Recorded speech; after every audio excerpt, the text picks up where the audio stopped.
I'd like to welcome everyone to the webinar series of the Cybersecurity and Information Systems Information Analysis Center, CSIAC. Today's presentation is entitled Cybersecurity Based Game Theoretic Approach for Mitigating Cybersecurity Risk. My name is Steve Warzala. I'm the CSIAC Outreach Manager. A few administrative notes before we begin. First, all phones have been muted except for the presenters. Questions may be asked anytime during the presentation by utilizing the chat function. Time permitting, your questions will be answered at the end of the session. Today's briefing slides will be posted on our website within a couple of days. And finally, I'd like to take a moment to acknowledge and thank our sponsor, the Defense Technical Information Center, DTIC. The funding that DTIC provides enables CSIAC to conduct these webinars. It's my pleasure to introduce our presenter for today's webinar, Mr. Scott Mussman. Scott is a principal engineer at the MITRE Corporation. He has been working on information security related problems since the mid-1990s. Most recently, he has been focusing on mission assurance by estimating and mitigating cyber-related mission risks. In addition to information security, Scott has conducted work in several other domain areas, including image understanding, decision support, data mining, as well as data planning and reasoning under uncertainty. Previously, Scott served as the Director of R&D for Integrated Management Services, Inc., and he was also the head of the Enterprise Security Research Group for AlphaTech BA Systems. Scott holds degrees in engineering and computer science, respectively, from the University of Sussex and Johns Hopkins University. Good afternoon, Scott. The floor is now yours. Hey, can everybody hear me? Yes, we can. Okay. Appreciate the opportunity to give the presentation. I wanted to, take the opportunity to introduce people to some work that we've been doing. It's work that's taken place over a number of years, and this is really sort of starting to be the culmination of what we were trying to achieve. Although, of course, everything is always, with research, is always a work in progress. There's things we can do, and I'll sort of summarize with some future work that's going on as well. Often like to take people that people know and respect, and utilize some of the facts that they share their words of wisdom with us. Carl Landwehr is one of those people. We used to work with him way back when. I think, as I mentioned, I started off doing things like radar at the Naval Research Lab, which is where Carl came from originally. And this got the quote, which is basically the whole economic boom in cybersecurity is largely a consequence of poor engineering. And I think that often is, that actually is a quote that holds pretty well. So why do we want to improve our ability to do cybersecurity engineering? And what I'm proposing here is a form of what I call model-based engineering. And, our goal is to improve the security of a system, but that requires spending money. And how do you justify that you're spending, the money you ask people to give you to spend on it, and how do you maximize your return on investment for those for those expenditures? I would claim that a lot of the methods that people are applying today, including things like RMF, are pretty light on the providing the decision makers exactly the information that they need to make well-informed cybersecurity decisions. So this is an attempt to sort of present things in a more quantitative way. And your ultimate goal should be to help your organization succeed, as opposed to just make cyber stuff better. So, this is not focused. This is focused on the holistic sort of this is what your organization is trying to accomplish. These are your missions. How do you make sure the cyberspace supports that in a resilient and secure manner? So, what we're proposing and what we've implemented here is a method that is trying to use models of your system. So we focus people on being able to produce models that describe aspects of the system. Those are gathered, that information is gathered into these computable artifacts, which you can read as the word model. And we apply game theory to them. The idea is you're using algorithms to do stuff that current risk assessors are doing in their head, and that is hopefully a game leveler so that you can ensure that things are done consistently and coherently and comprehensively every time. And then when you're done, the nice thing is you've got these computable models which basically represent all of the assumptions that went into your initial assessment.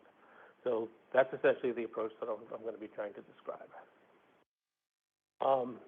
So truth in advertising, I can say, I go to meetings and say, hi, my name is Scott, and I have to admit that I view cybersecurity and resilience decision making as just another form of risk management. Basically, the goal, basically the assumption is that everything you do to make your system more secure or more resilient is reducing some risks that are out there.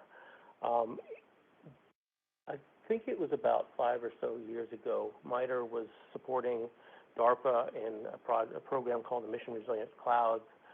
And one of the things we had to do was come up with a way to how do we measure the various performer technologies that were being developed for that. And that was sort of the genesis of what is now going to be coming out as a book chapter, the references at the bottom of this slide, which is basically saying you're using mission risk as a resilience metric. And so everything you do to increase in resilience results in a reduction in your mission risk. And you're not trying to just, make the cyber stuff better, you're trying to make the mission outcomes better. And you have to keep in mind that, there's this notion about mission risk. It's a poorly defined term. But when you're trying to deal with cyber resilience and cybersecurity, it's more than just achieving your functional goals. So one of the examples of a system that we did some work on, did some analysis of using this method that I'm describing today, was using mobile devices in e-medicine. And so one of the use cases for that was doctors using their mobile devices to do things like make patient referrals or to write prescriptions. And so, functionally what that IT is there to support is those, operational tasks for the doctors. But in the same time, you got to make sure that people can't use that IT in any way to do things like change a patient's medical record. Because if you change a patient's medical record, the doctor may think that's the real patient history and prescribe the wrong medicine, and they can kill the patient. So you're basically, part of security is doing what you're trying to do in a functional way. I just lost the. People still seeing the slides? Yes. Okay, I'm sorry about that. Where was I? Yeah. So you basically have to do, satisfy your security constraints as much as you can. The idea is you want to be able to focus on targeted improvements that are quantitative and up to whatever resource limits you have, because we could spend a lot of money. The question is, how much do we need to spend to make a real difference? And the cybersecurity game is essentially the realization of the metric that's described in this book chapter that's coming out. So one of the things that's described in the book chapter is what's called a security or resilience context. And this is something that I don't think people do enough of. You really have to formally document, this is what I'm trying to secure, this is the whole context of what you need to know about what I'm trying to secure, so that if somebody comes along and looks at it later, they know exactly, and they can work. You want to have two people make different assessments. You can do as much as you can to apples-to-apples comparisons. And so this context involves making sure that you're clear about the boundaries of the system. So if you are trying to make a power plant resilient from a cyber perspective, that's a little bit different than if you're trying to make the whole delivery of power all the way to the end user, because now you have the power plant and you have the transmission lines, and it changes the scope of the assessment, it changes what you do. You need to make sure you're clear about what your system boundaries are. You need to be clear about what incidents you're trying to protect against. It's very easy for a lot of people will focus on mission resilience and cyber resilience from a availability perspective, but you can be very, very resilient in terms of availability, but you can have no resilience in terms of anything with lots of confidentiality or integrity problems. So you pick which clear what you're focusing on. You have to be really clear what you're trying to measure, because the metrics. Are you trying to save money? Are you trying to save lives? We make that clear. You have to make clear that you're going to be doing this and looking over some time period, which is the next bullet. And you have to decide: am I caring about my worst case, my average case, my mean, a median case? There's all sorts of ways you can look at those metrics, and you just have to try and optimize your decision about. And then the other part is you have to characterize whatever uncertainties you have, because there very rarely are things cut and dry in cybersecurity. So I'll sort of try and introduce why the game theory matters. Back in 2008, the National Research Council did a study. They were really focusing on terrorism as opposed to cybersecurity. And what they concluded was that traditional risk analysis with the things like event trees and fault trees is just not suited for problems where you're dealing with an intelligent adversary. And so the example that's shown on this slide essentially is traditional event tree on the left, where there's things that can happen and probabilities that you can go either way on each path, versus what you see on the right, which is a game tree, which is basically saying, well, when the attacker's move, he's going to do the worst thing he can do. When it's the defender's move, he's going to try and minimize the worst thing that can happen. And sure enough, if you just run down the math of these things, the game tree is going to make us a different recommendation of what the optimal answer is. And that matters, especially as you scale up to real problems with lots of different assets and effects that get taken into account. And essentially what you're doing here is taking into account that, the traditional fault risk analysis approach is kind of like if your defender and your attacker both get to make their decisions at the same time, and then you just let things go. But that's not what happens. I mean, part of the cyber kill chain is reconnaissance. So the first thing that an attacker is going to do is do reconnaissance and then adjust everything that they're going to do based on what they've seen that you protected and what they think you've not protected. And so Tony Cox is the editor-in-chief of the Risk Analysis Journal. He wrote a paper back in 2009 on game theory and risk analysis. He includes this quote about non-game theoretic approaches can make recommendations and predictions that are pretty much irrelevant for effective risk assessment and management in these adversarial situations. And the basic assumption is that defender strategies that fail to consider how the attacker is going to observe what they can observe, and then adapt what they're doing based on what they can observe about what the defender has defended, then just don't work. So give a very, very simple example. Here's a very, very simple system. There's an attacker out there on the outside. There is one server here. It has some treasure on it. We say its value is 100K. If you do nothing, the attacker can essentially attack that server. And there's some probability. In this case, it's the attacker model would be maybe 1 in 1,000 attempts will succeed. And you get an expected value of, like if this is a probability that affects this to the server, and this is what the impact is if he does that. If you make it impossible for the attackers from the outside to connect to that server, well, there's other things on the network that do interact with the outside, so they become the target. And so you essentially make, given the attacker, well, what's his next best route? In this case, there's no defenses that are there, and so there's an expected value which is much lower than the original expected value, but it's still a viable attack path.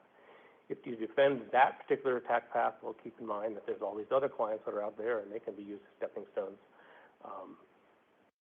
for attacking the server.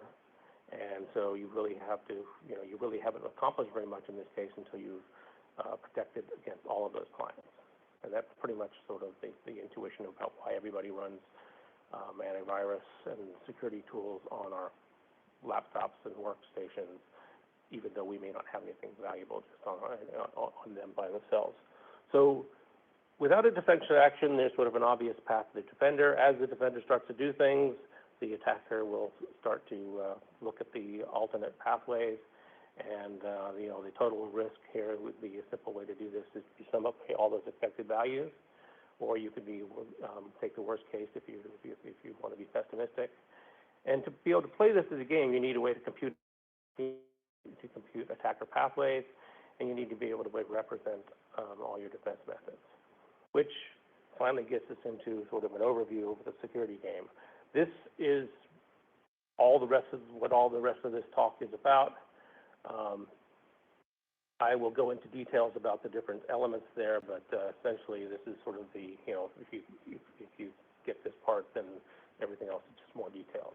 But essentially we're focusing on being able to characterize a mission and the system that supports that mission by building some models. You build a mission impact model, you build a cyber terrain model, we provide an attacker model that you can modify if you want to, and we provide some defender models that you can augment again if you prefer, don't like what we can give you. You use the results of those models to compute attack trees, and again, I'll go into this in more details, which are essentially computing the likelihood that compromises will happen. And then you start doing the game analysis, where you say for every defensive move you make, you combine that with what the attacker would do if you did that, and you get the game trees, and you start composing these things together, and you get essentially a portfolio analysis, which I will go through in more detail. But that's essentially the process I'm describing. The models that we talk about, I'll go into details more about the CMIA process model, which essentially is mission impact. CMIA stands for Cyber Mission Impact Assessment, and you have to essentially go figure out what your consequences are. Then we have a model of the cyber terrain. I call this the cyber terrain model because it's basically sort of the cyber topology overlaid with things like access and trust relationships, which are not necessarily just obvious in a network diagram. So this is a computer version of what the cyber terrain looks like. We provide an attacker move model, which shows how an attacker can move over the terrain that you defined, describe what you can do as a defender. And again, I'll go into more utilities in more detail. I think this is largely unique in terms of the fact that, and I lost track of the screen. So come back to me again. Apologize about that. I don't know if it's just on my end. But the idea really is these models are now all interconnected with a bunch of algorithms. So if I do something like add a redundant path in this process, it will have a result. It can change the result of the risk assessment. If I change the types of some of these assets that are here, so I can do diversity or those kind of things, or if I change the access controls, those will all mathematically map to changes in the risk estimate. So, I think this is one of the few systems that actually allows you to do all that stuff by just changing aspects of the model. So, start off by figuring out what your consequence space is. We'll form what's called a cyber mission impact assessment model. And we do that using, our focus is on process modeling. And again, I'm losing the screen, so.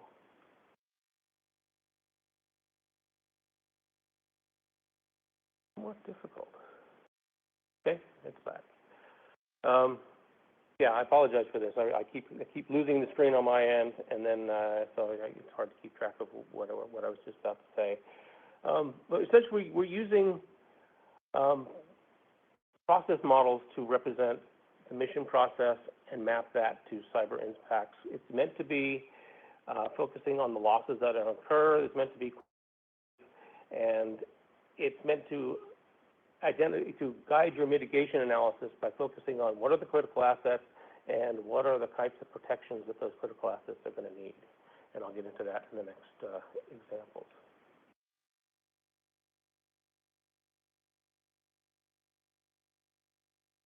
Yeah, okay, here we go. So one of the questions that always comes up is, how do you comprehensively reason about all the possible cyber attacks that are going to happen?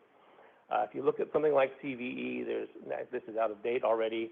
There's over 80,000 entries in CVE. If you look at things like the CAPEC, the Common Pattern Enumeration, There's over 500 patterns in there. That's just an awful lot, and this is some nice graphics that a colleague of mine, Dr. Steve Knoll, put together, which sort of show this is injection, and then the other element below it is just a blow up of all the different injection attacks.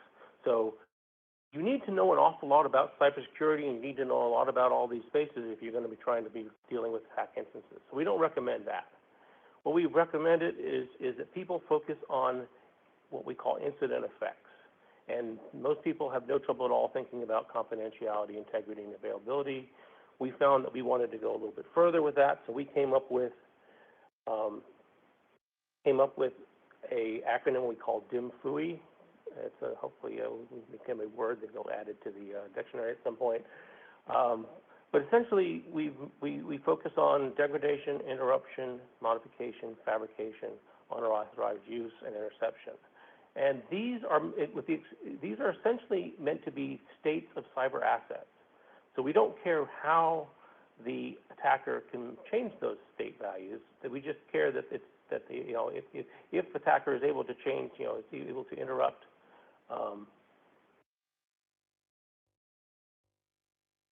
If somebody is able to modify some cyber asset, will it have an impact on my mission outcome? And this is and our claim, which is stuff that people have yet to refute, is that any of the cyber attacks you see in things like CAPEC or CVE in particular are just manifestations of one or more of these effects being applied to one or more cyber assets using some particular method. And here we sort of abstracted out the way of the method. Again, there's a paper that describes this in more detail.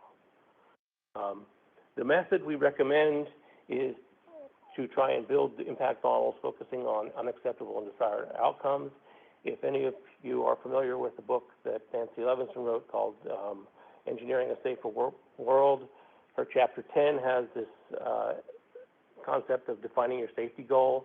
And we're essentially trying to copy that, except for keep in mind that, she's focusing on engineering safety, which is primarily about natural hazards, and we're focusing more on cyberspace where attacker, if the attacker can do it, they'll probably want to do that.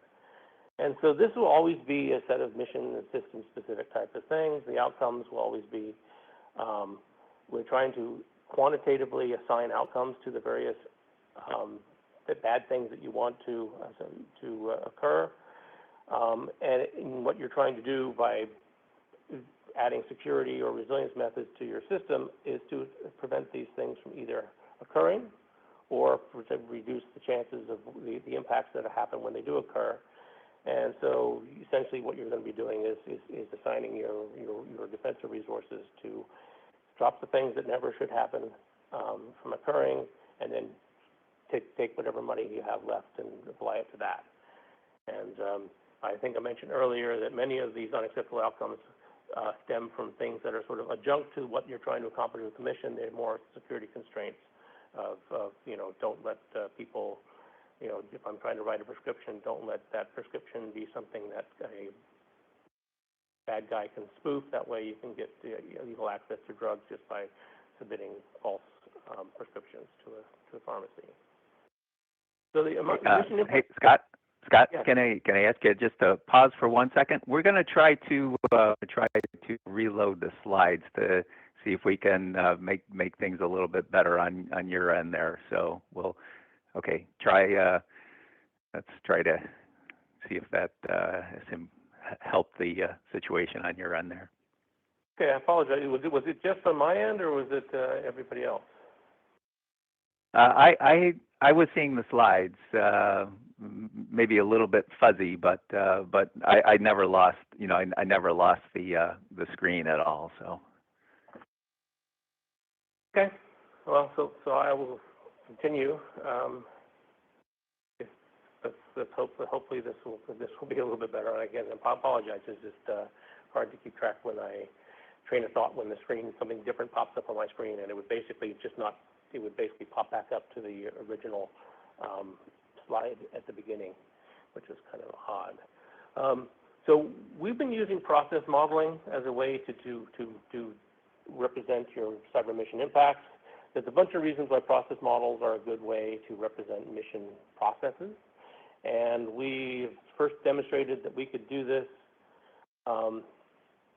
using commercial process modeling tools like iGraphics, but we found that there are reasons why that makes a very bad example of something we deliver. So we ended up having to roll our own so that we could tightly integrate this mission impact assessments with the rest of the cybersecurity game that I'll be describing to you. But these models are graphical, and you don't need technical expertise to see what's going on with the mission process. You can have submodels like you see here. You can use swim lanes to make what you're seeing, intuitively obvious of what the actors are or the components that are associated with the different actions that are there.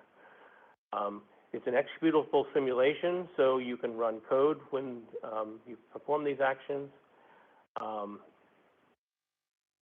The sort of secret sauce to the impact assessment tool that we developed is the ability to dynamically do control flows. So the arrow that was just highlighted is pointing to an activity that depends on a cyber asset, and you're basically able to say, hey, if I did this cyber asset, if I was doing this mission activity and this cyber asset was modified, this is the likely outcome that would happen. And that's essentially how this starts to work.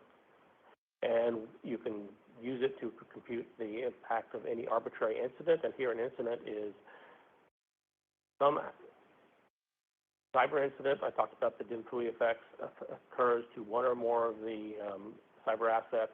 It starts at some particular time when you think it occurred, and you think it's going to last for some amount of time. And again, if you don't know those things, you just put bounds on them, and it will compute what best it can. And we actually can do things with this like run combinatorics, and I'll show you about what the combinatorics are and why they're useful. So what you're trying to do is you're trying to present a intuitively understandable description of the mission process. Here's the process itself. There's also a tree that sort of shows you how all the processes are interrelated with each other. And one of the other things that happens is you're done with a mission impact assessment model when you've essentially looked at all of the cyber assets that you have and done a mapping of all of the type of those Dimfui effects against it and map those to the outcomes that you want to avoid. It's quantitative, so it's going to actually take into account. It doesn't try and just normalize everything to 100. If something is 10,000 times more catastrophic than other things, that's kind of how you're going to score it. And by running combinatorics, it basically, you use the program to do things that other people are trying to compute with things like computing things like cut set analysis on a process diagram or things like that. By just running the simulation combinatorically, you're going to get the choke points are going to show up because incidents, will always run through them. And if something happens, it's catastrophic. It's going to be weighted against things that are less catastrophic that happen throughout the mission process. And the result essentially is one of these mission dependency maps. These mission impact graphs, which shows you sort of criticality of, you've got IC assets on the bottom, you've got quantitative assessment for each one of the mission impact effects that can occur, and this tells you where the impacts will occur and what effects are causing them. So the next thing you want to do is to start saying, how do I go from impact to risk? So that's when we start bringing in the topological threat model, which runs against the cyber terrain model. And if you think about it, we're going to use that as a proxy for probability, or the likelihood that the attacks will succeed. And if you combine a consequence with the probability, you've got a risk score. And so that's how we go to risk. So we develop these computable models of your cyber terrain. They include things like trust boundaries, which represent places where you would supersede physical connectivity with logical connectivity, like firewall rules, those kind of things. We include basically hosts and applications and the data, and then implicitly there's data paths of where the data will flow through if it exists on two different places as part of your mission process. There's a place down in the middle where it says host pools, where you may not model a bunch of things that are cyber assets that are not really critical to the mission itself, but they become stepping stones. So you can just sort of say, I have 100 workstations here, and they may not be directly related to the mission outcome, but they're still there. And again, I'm afraid I just lost the screen again. The idea behind this model is it's meant to be computable. So what we provide is a attacker model, which basically runs against that cyber terrain, and I'll sort of walk you through it here. It's a probabilistic model, so it works as a Markov process when you run it against a terrain model. And coming from the outside in, if you pick a particular asset, there's a probability that coming from the outside, you'll be able to attack the target. In this case, it's that Windows 7 host there. There are people who have access to that host, and if there's a huge population of those, the probability of them becoming compromised is whatever it is. Once you have gained access to that host, there's a probability that you can basically do whatever you want to some of the other, create effects to the other assets that are on that host, so that's having access. The way this works when you run it against the model is essentially you build up capability as you go. So having demonstrated that the attacker can compromise that Windows 7 host, if there's other Windows 7 hosts on that network, they are now at much higher risk if the network allows them to be physically connected, contacted from the subverted hosts. So there's a probability that you can use the same attack again on other hosts. There's a probability that you would have to use different attacks against hosts of a different type. And throughout, there's also the chances that you can steal credentials and they map as alternate ways to get from host to host without using exploits. So this is composable over multiple networks. So if I segment my network a number of times, this basically will continue to run until you get to the things that can cause impacts. And as simple as this attacker model is, it does capture the cybersecurity principles of least privilege, diversity, and segmentation. So there's a metric that was developed by the guys out of George Mason a number of years ago. It's called K0 day safety, which basically says your system is as safe as the number of 0 days that you need. This essentially is generalized that in a probabilistic Markov kind of form. So that there's a probability associated with how many 0 days it might take to get to the things that cause impact. And so this is probably the most important slide of this presentation. If you take all the things we've talked about, there's a system topology in the upper top left. There's mission impacts that you compute from your mission impact model. You can compute either direct impacts of I just attacked asset S1 or S2 or S3. You can also look at combinations of what happens if I attack S1 and S2 at the same time. Those, that may or may not have the same impacts. And all the way to, in this case, you have the worst case at the bottom, which is if I attack all of those assets, my impact is really high. It's 100 times bigger than my other impacts that are there. And I use the probabilities from the attacker model, and it produces this attack tree. On the left is I'm coming from the outside in. I can attack and compromise host S1. There's an impact associated with that produces an expected value. A little bit further to the right is I do S1, then I can go from S1 to S3 or S1 to S4.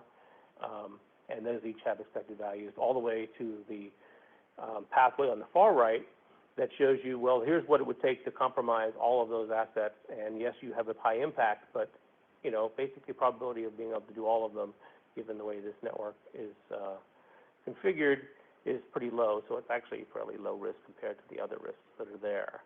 And just to sort of put things in perspective, it looks really simple when you see a simple listing of attack this node, then this node, then this node, when you see it in this form. But behind the scenes, keep in mind that in cyber systems, security rules are sometimes not bidirectional. So sometimes there are certain ways that you have to do it. You have to do things in a particular order. So what you're seeing here is the best order that the algorithm found for attacking this set of hosts. And so it's a little bit more complicated than just saying all these hosts added together. And so Apologize. So this essentially produces a risk metric, where that risk metric is either the sum of all these expected values or the worst case. And that, when you run it against your initial model, becomes the baseline of, well, this is where I think my system does. And if you have two different versions of the same system, if you got them scored in terms of the same impacts and valued those impacts the same, and there are different topologies associated with how they're composed, in theory, you can make system A, simple implementation A versus simple implementation B, look at those risk scores and see which one might be better from a security and resilience perspective. But what we're going to be doing next is taking that resilience score that's on the baseline and adding, security and tools to reduce those risks. And so there's an example of the fact that all I'm really trying to highlight with this slide is that there's a bunch of cybersecurity techniques that are listed here, and each one tends to be good for some things that are not so good for others. So if your issue is interception, reverse redundancy isn't really the thing you think about as the way to solve interception problems. You think about encrypting things, you think about reducing privileges, or you think about non-persistence. And so there is this natural mapping of once you know what the threat is to the assets, well, you kind of get an idea of which security tools are the ones you should be applying. So that's really all it's supposed to do. So here's a concrete example of a system we did an assessment of, and what you have here is a bunch of cyber-defended methods that were proposed. In fact, this was done for a point-of-sale system being used in the commercial sector, and what the people up at the National Cybersecurity Center of Excellence were doing was developing these reference architectures to help encourage people to do best practices. The trouble with the reference architecture is that it's not necessarily a one-size-fits-all, and in developing the reference architecture, the guys up there get given free stuff by vendors. So if you take all the tools that they put together, they have a very, very expensive solution that costs like over $250,000 if you were to try and buy all the things that are in the reference architecture. And small companies just maybe can't afford to do that. So you can use what we're doing with the cybersecurity game to sort of figure out, well, if I could only afford to spend this amount of money, these are the ones I'd use. And so these are all things that mostly people would recognize, things like non-persistent, things like whitelisting. There's a couple things that are specific, like text session tokenization was specific to this domain. But these are all basically tools. You also consider things like segmenting the network. And we have to model those. And so what we've done is model them in the following way. There are things that reduce the chances of attacks succeeding. So here, encryption is really good for stopping interception, but it's absolutely no good at all for stopping interruption attacks. Things like server hardening is kind of not really good at anything, but it's sort of somewhat useful for everything. You can look at the process. If you had a single server here, if that becomes a point of failure, well, if I add a backup server, now I have two pathways. They joined in an OR, and now the attacker has to essentially basically compromise both of those servers to break that process path. You can also do things in process space, like consider different timescales of recovery. So you may have the choice of, do I recover, pay for a really expensive recovery solution that's based on virtualization containers, or do I do something where I just, or do I need to, all I have to do is recover that post off of a backup tape. It really depends on what the temporal constraints of that process are in terms of creating impacts, but you can essentially model those and put them into the solution, and it will trade them off of, well, in this case, you don't need to use the expensive solution for that. And then also, there's the problem of being able to do things like change firewall rules or change the network itself.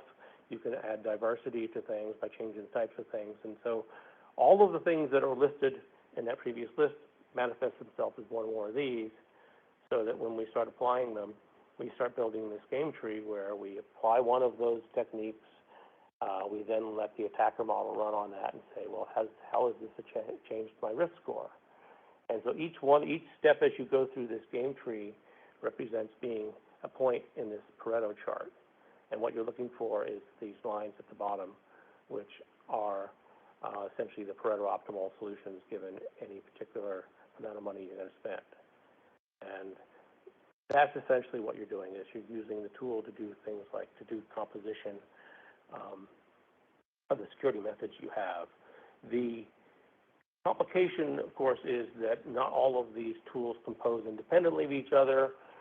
We don't assume that they do, but if they don't compose independently of each other, it's up to, you have to take into account in your model that these things would combine in a non-additive type of way. And a typical example of that would be something like if you were to apply a host-based intrusion detection system, combine that with a network-based intrusion detection, chances are, if the host-based intrusion detection you think solves 40% of the problem, and the network-based intrusion detection you think solves 30% of the problem, how much of that 30% is it overlap with what the host-based system does? And so you have to have a lot of knowledge to be able to apply this stuff, which is why we think it's important to have experts be able to provide these models as opposed to leave it to end users to have to guess this for themselves. So the result is this portfolio analysis, and this is essentially what we try and provide the decision maker, which sort of shows you what the different compositions are, and it shows you what, how they compute and combine with each other. So you get that Pareto curve on the bottom, and you can see exactly where there are combinations that just, spend a lot of money but don't do a lot to reduce your risks. So this is what we're producing. And typically what we've been finding is that you get these situations where if you look at the knee of this curve, you essentially do your first pass and cover all your major risks, and then at some point you start using other tools to look at the highest remaining risk, but you're doubling up on things you've done, so your return on investment becomes lower.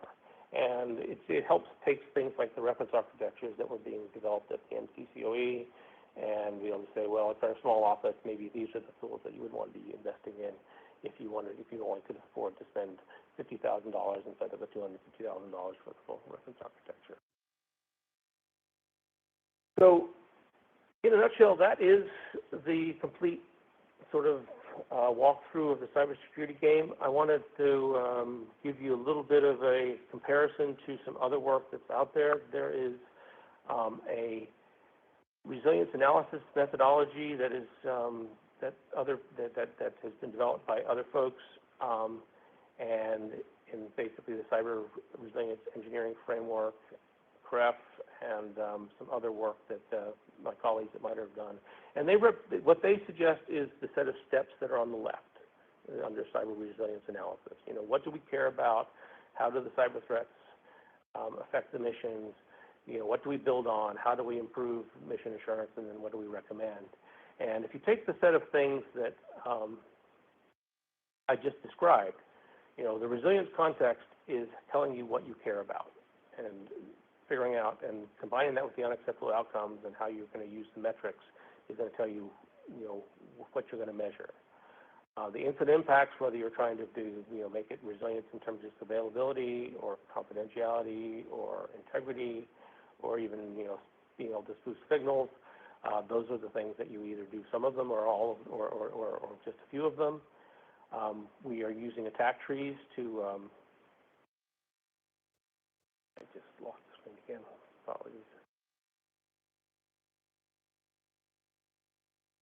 There we go. We're using attack trees to compute the likelihoods. We compute a risk baseline. And then you basically are doing, composition using algorithms to figure out what's the best way to mitigate those risks. And what's important is when you're done, we've built these models, and those models will leave behind. So if you want to update it later, some new threat has changed, some new security tools out there, you can basically just change the models and rerun the program, and you'll get new assessments. So to summarize, it's trying to codify in software a lot of the things that cybersecurity risk assessors are doing manually and in their head. It's meant to be, you focus your time on describing your system, understand, what your mission process is and how incidents will impact those outcomes, describe your cyber terrain, and you just explicitly link the architecture to the mission in the program, and then you run the program. Let the program do all the work.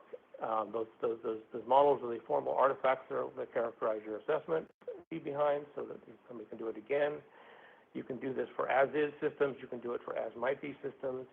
The claim is that this is comprehensive and consistent because essentially you're leaving it up to a program to do all the work, and you're just providing the models it needs. I mean, if you get the models wrong, it's going to give you not very good answers. But if you get the models right, then you should feel good that it's comprehensively assessed those. And it's focusing on quantitative assessment. So there was a paper that somebody wrote that said, next thing I want to do is figure out important questions like how much diversity is enough? Well, given that this runs as an attacker-defender game, and you've defined the space in the models of what the terrain is, what the mission outcomes are, and what the attack space is, it actually can help you determine how much diversity is enough. If you keep adding diversity to your defenses, as long as that is reducing the risks so that some other component isn't the best target for the attacker, it's a useful thing. But at the point where you've added enough diversity to the components that you have in your system, and it doesn't change the fact that this other component is now the best target that's out there, then that's the time you start looking at the component and figuring out how you should be defending it. So it's meant to be, it can answer sort of holistic questions like that. Talk a little bit about some ongoing and future work.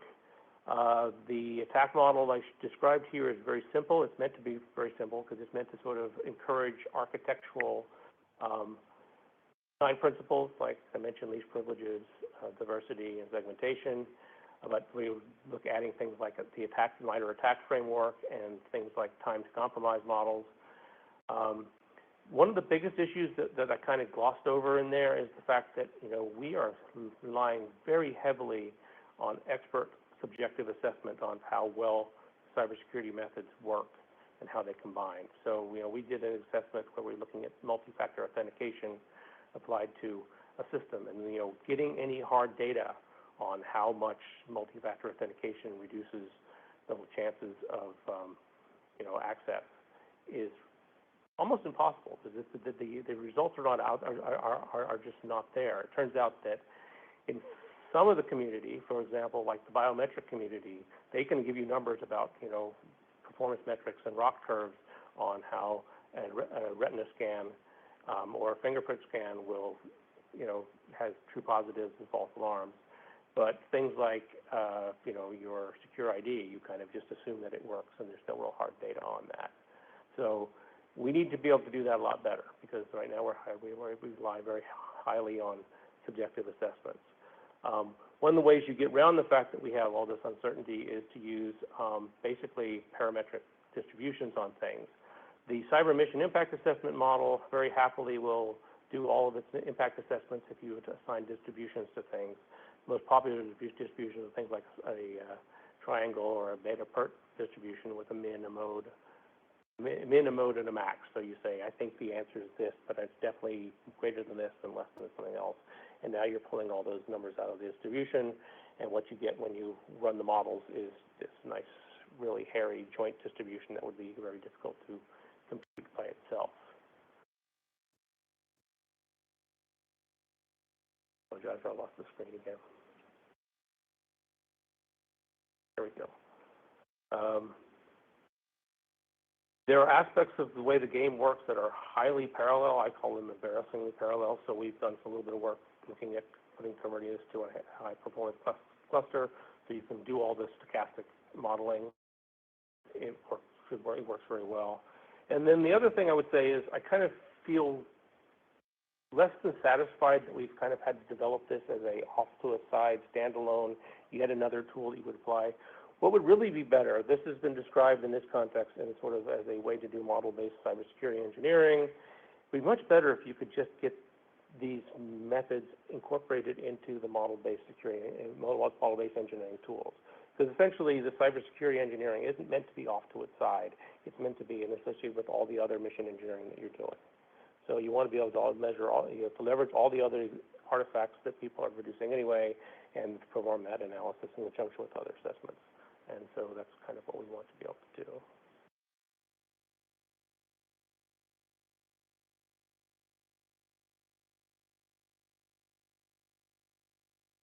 Off the screen. So I think at this point, I think I am done. That's a summary of the cybersecurity game. I would welcome anybody to provide. Feel free to ask any questions that you may have. Okay, thank you, Scott. That was that's interesting presentation, interesting work you've got going on there. So one of the questions kind of popped into my mind as you were doing the presentation. You've got your cybersecurity game, and of course there's the the requirement to do the risk management framework process, and in order to get the assessment and authorization for systems to, be blessed to operate. How does the cybersecurity game, how would you say that relates to the RMF process? Could that help the process, complement it? Your thoughts on that? Yeah, so it's interesting.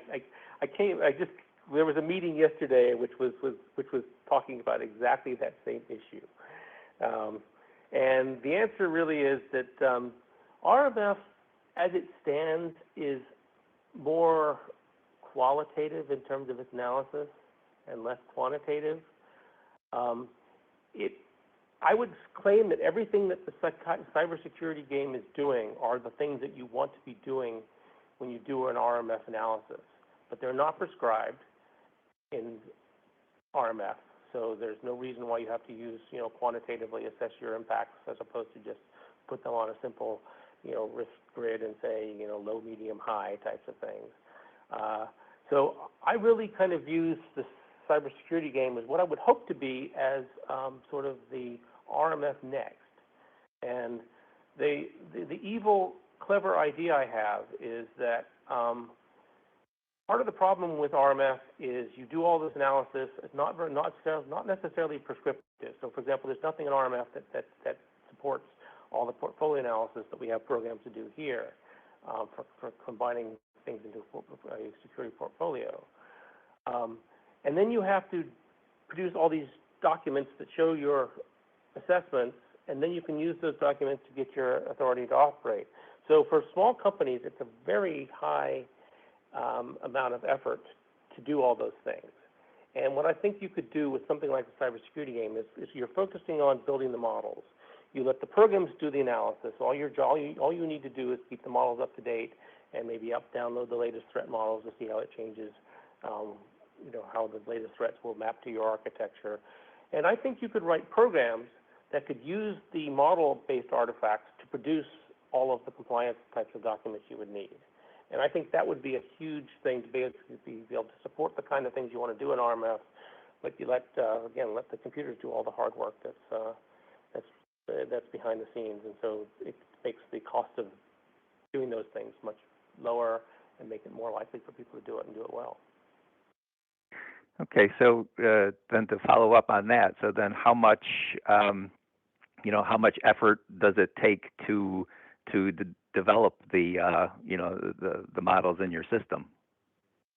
Yeah, so that's always an important question to ask about any of this stuff. One of the problems that we've been running into is we've been asked to assess some systems that already exist, and what we find is that the systems that already exist are not adequately documented, so you spend most of your time just trying to back solve what the system is doing.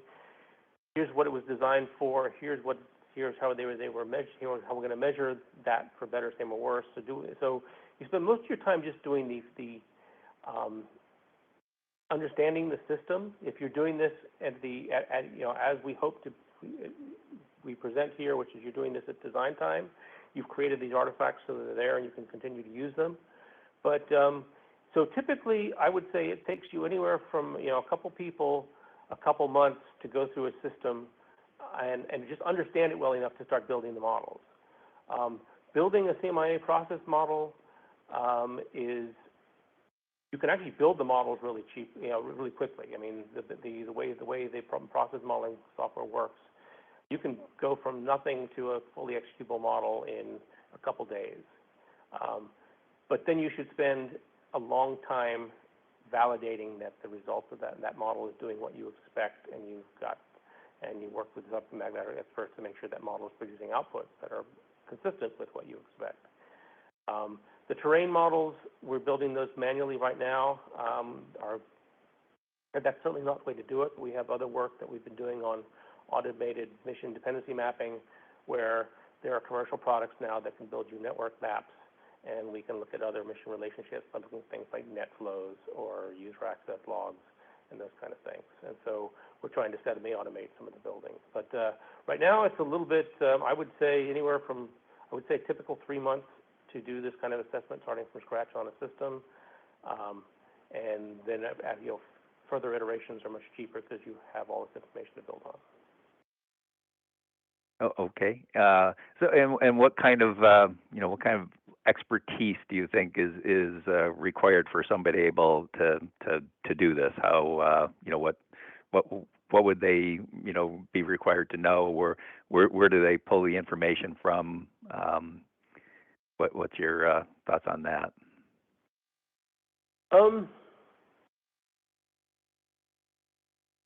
Could you say that again, please? So the expertise level needed to actually develop the models, and then also I had a question about where are they getting the information from to develop the models? What do they need to develop those models? Right. Okay. So one of the things that's difficult about cyber risk assessment is if you go into things like CVE and CAPEC, is you realize you need to know an awful lot about cybersecurity and the way computers behave and operate, to understand what the risks are. And so we think that that's a big ask for people at small companies to be able to have access to that expertise. So we would recommend that people can use the attacker defender models that we create that capture expert level types of expertise as something that they can just use. And if they know more than we do, they can change our models and change the values and go through with that. As far as building the models itself, you do need to understand your mission process. That's always going to be dependent on the organization. So that's you need somebody who understands how to build models, who understands the mission process to be able to build the impact models. I showed you the impact models here as a process diagram. I think that really has got a lot of advantages to doing it that way.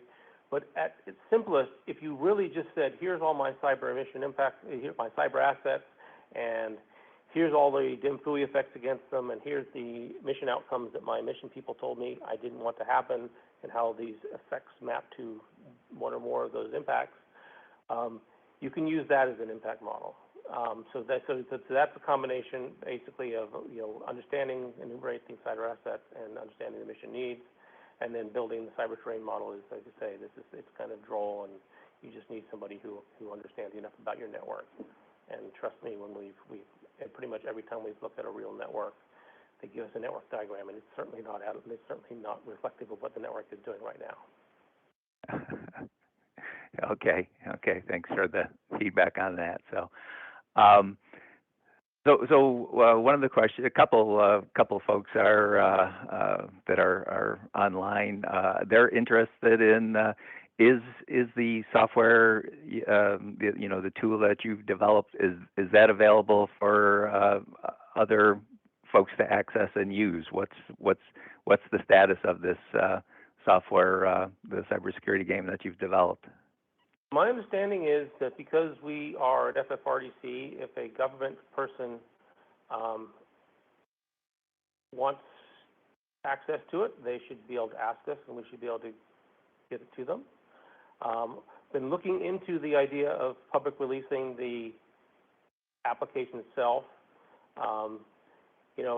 keep in mind that, truth in advertising, the system does all the things that I've described and claim it does here, but what you've got is essentially is a prototype that probably doesn't make the model building as easy as it needs to be. It makes some of the debugging of the models harder. But once you've built the models and debugged them, the thing will run happily and do all the combinatorics. So we're looking for the idea of maybe making this available.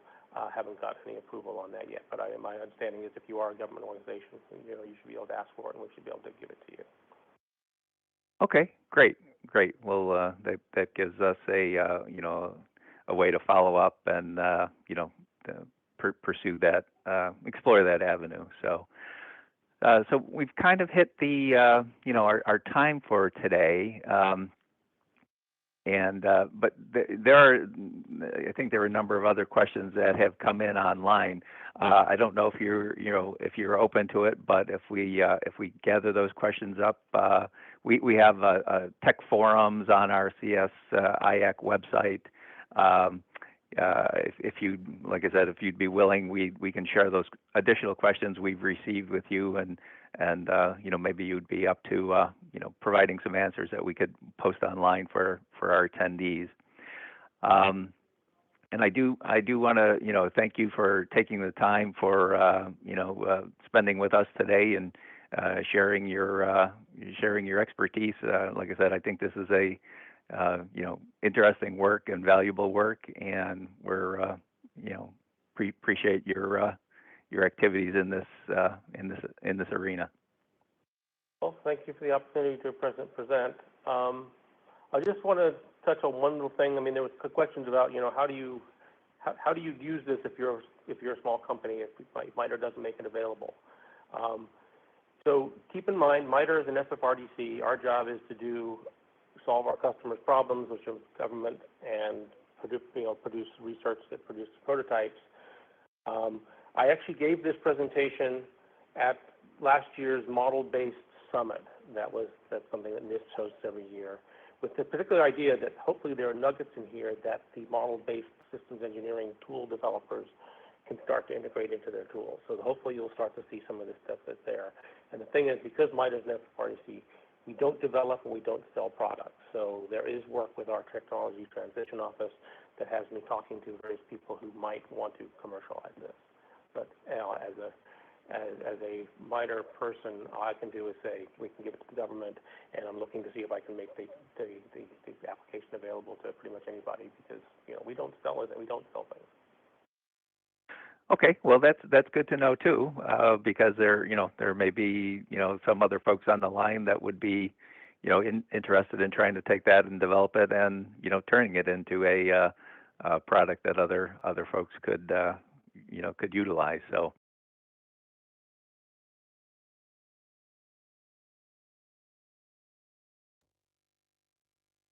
You're in, so. And so if there are people who would like this, if they want, feel free to send me a contact, and I can add you to the list, which basically goes to help both of the argument about why it's worth even taking our prototype as is and making it available to people, because I think it's meant to be. It's not meant to be a piece of research that just does nothing. It's meant to be a tool that people can actually practically apply. Okay, that sounds great. Well, you heard Scott. You can, if you are interested, you can send a message to him directly, or if you want to send it to us here at CSIAC.org, we can get that info to him that way as well. And take if you're interested, take Scott up on his offer, and we'll try and move this forward. So once again, Scott, I thank you for your time and the information, and we'll just wrap up for today, and hope everyone has a good day, and we'll hopefully see you in the future. Thanks. Bye-bye. Everybody.